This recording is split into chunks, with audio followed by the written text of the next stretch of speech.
열왕기 말씀을 읽게 됩니다. 여러분, 열왕기는 어떤 책인가요?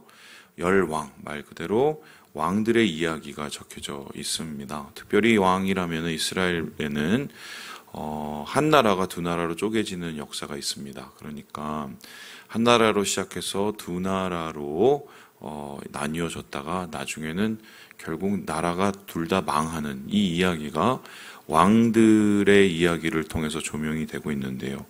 당연히 왕들의 이야기를 쓰니 역사 이야기가 쓰여졌을 것이 분명합니다. 그래서 우리는 생각하기를 구분을 어떻게 하냐면 열왕기서를 역사서로 구분을 합니다. 마치 우리나라의 삼국사기, 삼국육사 혹은 여러 고려사 이런 것처럼 역사책으로 분류를 합니다. 그런데 신기한 것이 유대인들은 이 열왕기서가 역사책이 아닙니다.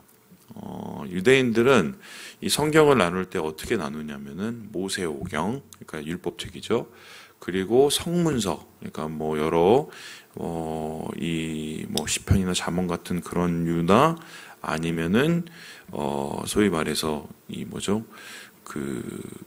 역대기가 같은 그런 말씀이 되는 문서를 남기는 성문서가 있고요. 그리고 예언서가 있습니다. 선지서가 있습니다. 그런데 특이하게 이 열왕기는 뭐냐면 선지서, 예언서에 속합니다. 아니, 역사를 기록하고 있는데 왜 예언서, 선지서에 속할까? 이 예언서에 속하는 것 중에 하나가 또 사무엘서가 있는데요. 여러분, 사무엘서를 누가 썼습니까? 사무엘이 썼다고 우리는 생각합니다. 물론 사무엘의 사후의 이야기가 적어졌던 것으로 보면은 분명히 사무엘과 관련된 누가 그것을 완성했을 가능성이 큰데요. 사무엘의 입장에서 이 다윗의 이야기, 사울의 이야기를 썼습니다. 그러니까 정확하게 따지면은 예언자라고 불리는, 선지자라고 불리는 사람들이 사무엘서를 썼어요. 마찬가지로 열왕기서도 누가 썼을까 여러 가지 추측이 많은데 정설은 예레미야가 이 책의 저작에 관련이 되었을 것이다 라고 생각을 합니다. 굳이 예레미야가 아니더라도 확실한 것 중에 하나는 예레미야와 같은 예언자, 예레미야 같은 선지자가 이 책을 썼을 가능성이 컸기 때문에, 그러니까 왜 선지서인가? 선지자가 먼저 썼기 때문에 선지서입니다. 그러면 선지자는 어떠한 생각을 가지고 이 책을 썼을까요? 지나온 왕들의 이야기를 많이 돌아보면서 현재 나라들이 빠져 있는 여러 어려움들을 한번 생각을 했을 것입니다. 이 선지라는 것, 예언이라는 것은 하나님의 말씀을 전하는 것인데, 우리가 보통 생각할 때는 미래에 대한 말씀을 전하는 것이 예언이라고 생각을 하지만 성경적인 입장에서 예언은 하나님의 말씀, 오늘 우리에게 향하신 하나님의 말씀을 전하는 것도 이것이 선지고 예언입니다. 그러니까 이스라엘의 지난 역사를, 그리고 지금 살아가고 있는 이스라엘의 역사를 하나님의 관점으로, 하나님의 뜻으로, 하나님의 시각으로 적어내고 해석을 합니다.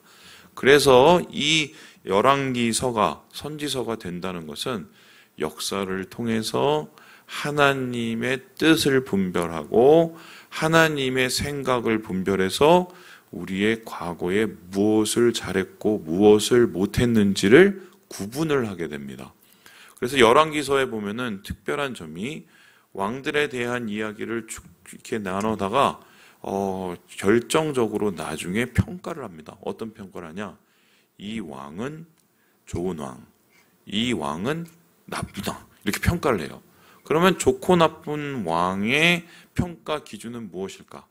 하나님이 보시기에 이 왕은 어땠을까? 하나님이 보시기에 그때 그 왕이 행한 일은 어떤 모습이었을까를 예언자의 시각으로 다시 해석하는 것이 이게 열왕기서입니다. 그렇기 때문에 열왕기서를 읽을 때 우리가 어떤 마음으로 읽어야 되느냐? 재미있는 역사 얘기처럼 읽어도 흥미롭겠지만 이 모든 이야기를 하나님의 시각으로 써내려가고 있는 예언자의 마음을 좀 이해해야 됩니다. 그렇다면 이런 것이죠. 우리도 각자 우리 자신의 역사를 써나가고 있습니다. 여러분, 지난 8월의 역사를 썼습니다. 그리고 지금 우리가 2022년이라는 역사를 쓰고 코로나 3년이라는 역사를 여러분들이 개인적으로 다 써오셨습니다. 여러분의 잘잘못, 여러분이 했던 일에 대한 반성과 성찰 어떻게 하고 계십니까? 우리 생각에는 우리에게 도움이 되고 우리에게 이익이 되고 그것이 우리에게 뭔가 어떤 효율적으로 다가오면 잘했다고 생각할지 모르겠습니다. 하지만 하나님께서는 전혀 그렇게 생각하지 않으실 수가 있습니다. 당장 보기에 좋은 선택이라고 생각해서 효율을 얻은 것이라 할지라도 하나님이 보시기에 그것이 동기와 마음과 그것이 이룬 열매들이 옳지 않다면 그것은 나쁜 일이 됩니다. 반면에 우리의 삶 속에서 써온 이야기들이 당장 보기에는 효익이 없고 당장 보이기에는 들으면은 열매가 없어 보일지라도 하나님이 보시기에 그 모습과 그 마음과 그 동기가 선하다면 그 일은 선한 일, 좋은 일이 되는 것입니다. 그래서 이 열왕기의 이야기를 통해서 우리 자신의 역사를 돌아봐야겠다. 우리 자신의 역사를 쓰고 있고 그 역사를 다시 하나님께서 해석하고 계신다는 것을 우리는 기억을 하고 반면교사 삼아서 이 왕들의 이야기를 통해서 반면교사를 삼아서 우리가 하나님의 마음이 어떤지를 헤아려 보는 것이 열왕기를 읽는 유익입니다. 그런데 재밌는 것은 이 열왕기 왕의 이야기를 쓰는 첫 번째 이야기가 흥미롭게도 무엇이냐? 왕의 몰락에 대한 이야기라는 것입니다. 자, 그럼 어떤 이야기일까요? 우리 함께 우리 1절의 말씀을 같이 한번 읽어보도록 하겠습니다. 시작!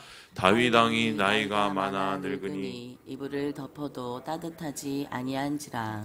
갑자기 다윗 왕 얘기가 나옵니다. 사무엘서에는 다윗 왕의 즉위와 다윗 왕의 죄와 또 다윗 왕이 저질렀던 여러 가지의 일들 그리고 그의 업적에 대한 기록이 있지요. 그런데 열왕기서의 출발은 다윗 왕의 어떻게요? 지금 몰락의 가정, 다윗 왕이 지금 무너져 있는 가정을 보게 됩니다. 보니까 나이가 많다고 나옵니다. 늙었다고 나옵니다. 여러분, 나이가 많고 늙었다고 사람들이 다 몰락을 하는 것은 아닙니다.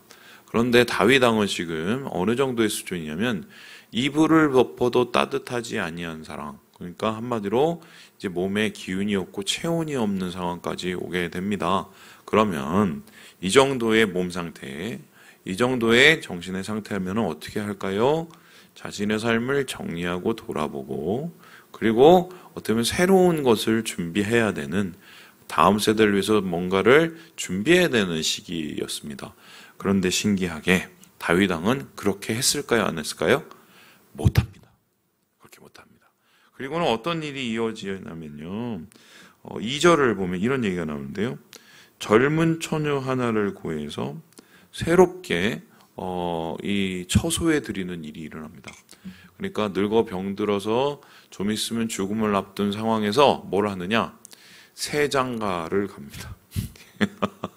물론 이 세장가를 가는 것은 왕의 의도는 아니었던 것 같아요. 왜냐하면은 지금 보니까 그의 시종들이라고 나옵니다. 그러니까 다윗 왕의 신하들이 다윗 왕이 힘을 쓰지 못하니까 그렇게 조금이라도 힘을 내게 하려고 젊은 여자를 불러줬던 것 같습니다. 그런데 그 젊은 여자가 왔었을 때 어떤 일이 일어났느냐? 우리 함께 4절의 말씀을 같이 한번 읽어보도록 하지요. 시작!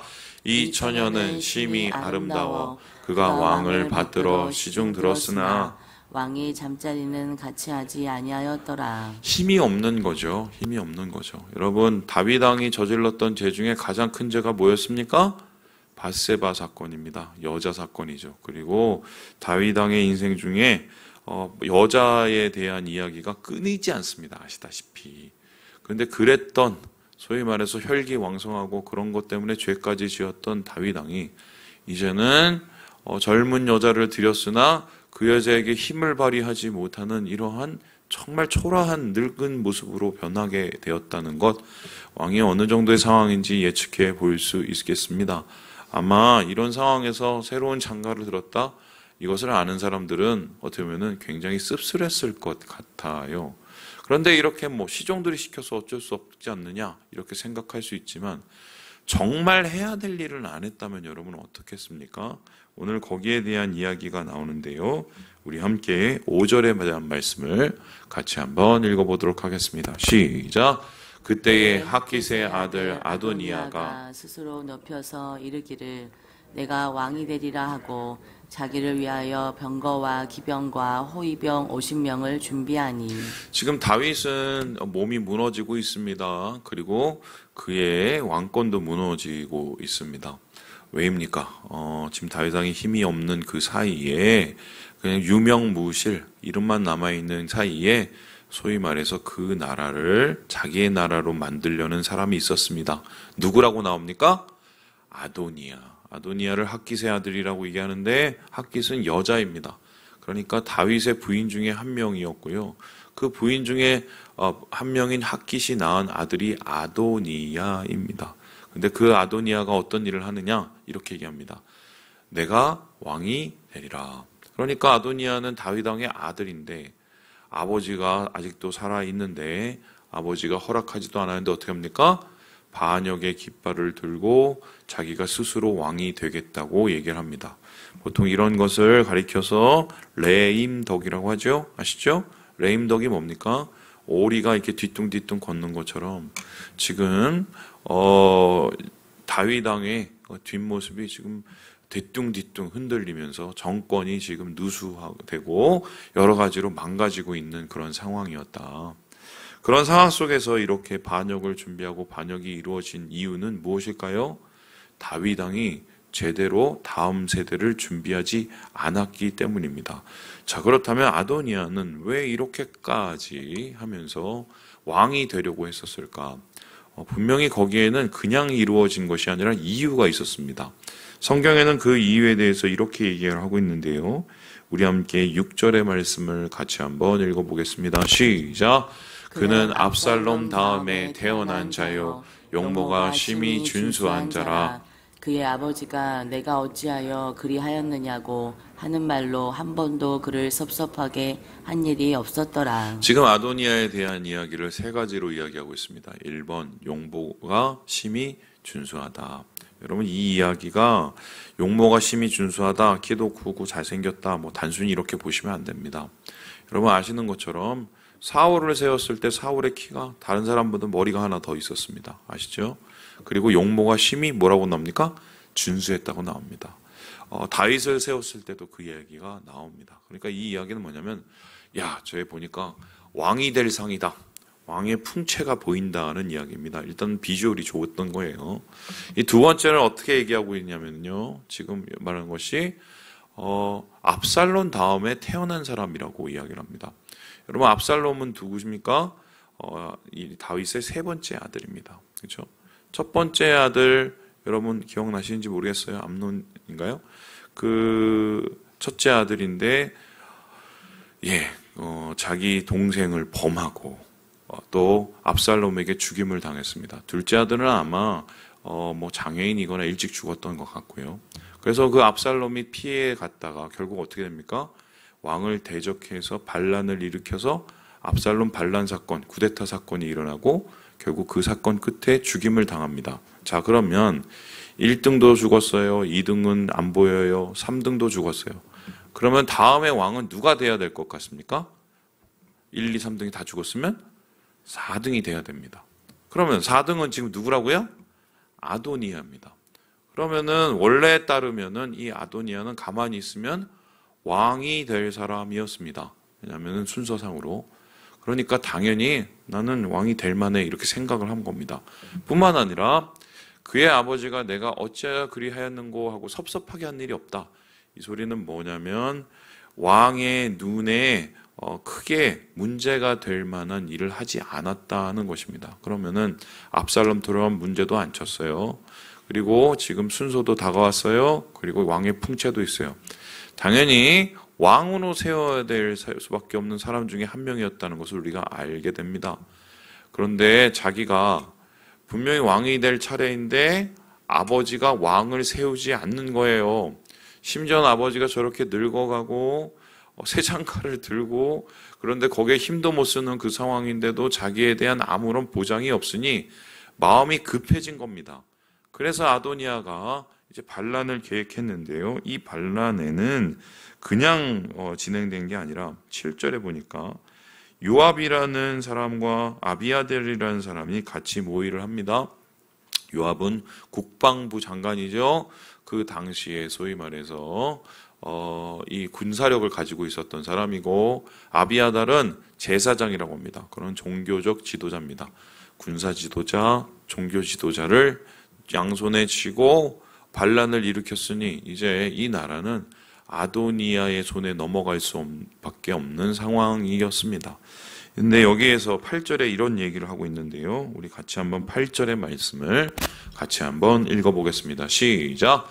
제사장 사독과 여호야다의 아들 분하야와 선지자 나단과 시므이와 레이와 다윗의 용사들은 아도니아와 같이 하지 아니하였더라. 지금 중요한 것은 나라가 두 개로 쪼개지게 생겼습니다. 결국 이 사독이라든가 나단이라든가 이런 사람들은 어떻게 되냐면 나중에 솔로몬 왕을 지지하게 됩니다. 다윗이 바로 죽기 전에 솔로몬을 지명했기 때문이죠. 그러나 왕의 몰락과 더불어서 어떤 일이 일어날지 우리는 분명히 보게 됩니다. 피비렛네나는 이 혈족 간의 이 다툼과 죽임이 일어나게 되는 거죠. 그러면 이제 질문을 해봅니다. 이런 상황을 다윗이 예측하지 못했을까요? 분명히 낌새를 챘을 것 같습니다. 제 생각엔. 그런데 왜 다윗은 이렇게 소위 말해서 그의 자식들이 또 피비린내 나는 싸움을 하는 것을 방치하고 아무런 준비와 대책을 가지지 않고 했을까요? 저는 성경을 보면 한 세 가지로 구분이 됩니다. 이 첫 번째는 뭐냐면 미안해서 그랬을 가능성이 많습니다. 왜입니까? 나단이 분명히 얘기했습니다. 당신의 집안에 칼이 멈추지 않을 것이다. 왜인가요? 이 밥세바 사건으로 남의 아내를 뺏고 그 아내의 남편을 죽였기 때문에 그에 대한 보응을 하나님께서 하신다고 이야기를 하셨습니다. 그것 때문에 이제 압살롬이 죽게 되죠. 그래서 아마 다윗은 이런 상황 속에서 이렇게 일어난 일이 나 때문이 아닌가라는 미안함이 있었을 것 같아요. 그래서 거기에 대해서 함부로 이 자녀들에 대한 관리를 하지 못했던 것이 아닌가 추측이 됩니다. 이 두 번째는요, 불편해서 그런 것이 아닌가 이런 거죠. 워낙 결혼을 많이 했어요. 예. 그러니까 어떻게 해요? 자식이 많아요. 이 사람 저 사람. 그러니까 그 자식 많은 중에 그거를 정리하려면 어떻게 합니까? 악역을 감당을 해야 됩니다. 여러분 앞에서 선자가 돼서 소위 말해서 리더가 되면 어쩔 수 없이 끊고 맺고 해야 될 일이 생겨요. 이제 그러다 보면 어떻게 되느냐? 나도 모르게 다른 사람에게 상처를 줄 수도 있습니다. 그런데 그것을 하지 않으면 정리가 안 됩니다. 복잡해지고 혼란해집니다. 다윗은 그러고 싶지 않았어요. 불편하니까. 그러니까 미안함과 더불어서 지금 당장 해결해야 될 일이 불편해서 그런 게 아닌가. 그리고 한 번 더 생각해 보면 그렇습니다. 마지막으로 이게 문제네요. 몰라서 그랬을 수 있습니다. 뭘 몰랐냐? 자기의 인생의 끝이 다가왔다는 것을 몰라서 그런다. 제가 아주 씁쓸한 얘기 해드릴게요. 많은 목사님들 중에 적잖은 수들이 어떻습니까? 은퇴를 1, 2년 남겨놓고 갑자기 막 그 교회 성전을 건축을 합니다. 예, 그거 어떻게 감당하실지 모르겠는데 그리고 안 하던 일을 막 합니다. 그래서 아니 목사님이 제가 볼 때는 은퇴를 남겨놓고 지금 은퇴를 하셔야 될 시기 왜 저러시나 보면은 대부분 그 후에 이야기가 똑같더라고요. 이런 겁니다. 이런 저런 일들을 다 만들어 놓고는 뭐라고 그러냐면은 이 일을 나 아니면 누가 감당하냐 하면서 세습을 하든가 아니면은 상황이 되든가 둘 중에 하나를 하시더라고요. 결국 보면. 예, 우리 의정부에도 그런 분들이 있어요. 예, 있어요. 왜냐하면 천년만년 할 것 같습니다. 천년만년 자기의 시대가 영원할 것 같아요. 저는 심지어 뭐까지 봤냐면 이 암에 걸려서 죽음을 눈앞에 놓고도 한마디로 자기 인생을 정리하지 못하고 자기의 교회에 대한 다음을 준비하지 않는 분까지 봤습니다. 일부러. 자기의 시대가 끝날 것을 몰라서요. 당장밖에 모르는 인간의 모습이죠. 여러분 결국 어떻게 됐습니까? 다윗이 죽을 때까지는 별일이 없었습니다. 다윗이 죽고 나서 어떻게 된 거예요? 엉망진창이 됩니다. 오늘 이 다윗의 몰락과 다윗의 마지막의 모습을 통해서 우리는 한 가지 중요한 것을 배웁니다. 다음을 준비해야 돼요. 예수 믿는 사람을 생각할 때 오늘 내가 신앙 잘하고 오늘 내가 예수 믿고 제일 중요합니다. 왜냐하면 내가 구원받고 내가 천국 가고 제일 중요합니다. 그런데 그것만큼 중요한 게 뭐냐? 다음을 준비해야 됩니다. 나를 통해서 세워질 하나님 나라뿐만 아니라 나의 다음 세대, 그것이 나의 가족이겠죠, 나의 자녀들이겠죠. 다음을 준비해야 됩니다. 뿐만 아니라 교회도 마찬가지예요.